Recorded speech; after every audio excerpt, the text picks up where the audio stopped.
Hello बच्चों, let's read this question. The question say that which of the following potential energy diagram represent the SN1 reaction.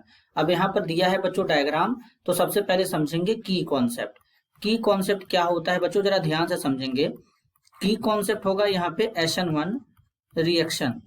अब SN1 reaction क्या होता है? Unimolecular nucleophilic substitution reaction होता है। यह बच्चों 2 स्टेप रिएक्शन होता है। पहले स्टेप में क्या होता है, जरा ध्यान से समझेंगे। तो पहले स्टेप में बेसिकली क्या होता है, जैसे हमारा RX है, तो पहले स्टेप में क्या होता है कि कार्बोकेटायन बनता है। क्या बनता है बच्चों? कार्बोकेटायन बनता है। ये 2 स्टेप रिएक्शन होता है। तो पहले स्टेप में कुछ इस तरीके से, पहले स्टेप में कार्बोकेटायन बनता है। ये स्टेप जो होता है स्लो होता है, तो halogen as a living group बाहर निकल जाता है, तो कार्बोकेटायन बनेगा। कार्बोकेटायन बच्चों एक प्लेनर स्पीसीज होता है। देन इसके बाद न्यूक्लियोफाइल आता है, तो न्यूक्लियोफाइल आएगा, इसके ऊपर अटैक करेगा और अटैक करके यहाँ पर क्या करेगा? प्रोडक्ट का फॉर्मेशन करेगा। तो ये 2 स्टेप रिएक्शन हो जाता है। तो पहला वाला स्टेप तो बच्चों स्लो होता है, लेकिन दूसरा स्टेप बहुत ही फास्ट होता है, क्योंकि आयनिक रिएक्शन होता है। अब जरा यहाँ पे हम समझें, तो इसका जो डायग्राम होगा, एनर्जी लेवल डायग्राम, ये कुछ इस तरीके से होगा।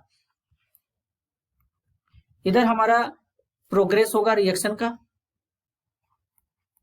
प्रोग्रेस ऑफ रिएक्शन, यहां पर रिएक्शन का प्रोग्रेस होगा। अब यहाँ पे समझेंगे बच्चों, जरा ध्यान से समझने। यहाँ पे कुछ इस तरीके का हमको ग्राफ मिलता है।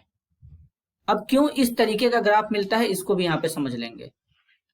पहले इसको अच्छे से यहाँ पे डेवलप कर लेंगे। ये मिलता है। अब यहाँ पर इधर हमारा क्या है? पोटेंशियल एनर्जी बढ़ता है। तो बेसिकली बच्चों जो पहला ट्रांजिशन स्टेट है, यहाँ पर यहाँ पे ये पहला ट्रांजिशन स्टेट है और ये दूसरा ट्रांजिशन स्टेट है। जो पहला ट्रांजिशन स्टेट है, इसके लिए पोटेंशियल एनर्जी बहुत ज्यादा होता है, क्योंकि यहाँ पे जो कार्बन हेलोजन बॉन्ड होते हैं यह ब्रेक होता है, और इसके बाद हमारा यहाँ पे ये लिविंग ग्रुप का जैसा बाहर निकलता है। ये बहुत ही धीरे धीरे ब्रेक होता है बच्चों, बॉन्ड बहुत ही स्लो स्टेप है। तो ये फर्स्ट ट्रांजिशन स्टेट है, ट्रांजिशन स्टेट फर्स्ट है बच्चों। तो ट्रांजिशन स्टेट फर्स्ट का एनर्जी जो होता है वो ज्यादा होता है, ट्रांजिशन स्टेट फर्स्ट का एनर्जी ज्यादा होता है। अब सेकंड में क्या होता है? सेकंड वाला रिएक्शन बहुत ही फास्ट होता है। क्यों फास्ट होता है ये भी समझ लेते हैं। सेकंड वाला रिएक्शन क्यों फास्ट होता है? क्योंकि आयनिक रिएक्शन होता है। आयनिक रिएक्शन मतलब यहाँ पे कार्बोकेटायन ऑलरेडी बन जाता है, न्यूक्लियोफाइल आता है, दोनों अटैक करते हैं और आयनिक रिएक्शन होता है, बहुत ही फास्ट हो जाता है। और ये हमारा ट्रांजिशन स्टेट सेकेंड हो जाएगा, जो कि बहुत ही फास्ट होता है बच्चों।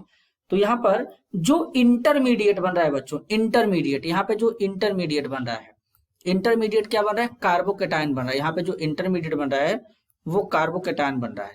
क्या बन रहा है? कार्बोकेटायन। तो यहाँ पर फर्स्ट ट्रांजिशन जो स्टेट है, इसका पोटेंशियल एनर्जी ज्यादा होगा देन सेकेंड से। तो इस तरीके का हमको डायग्राम दिखेगा।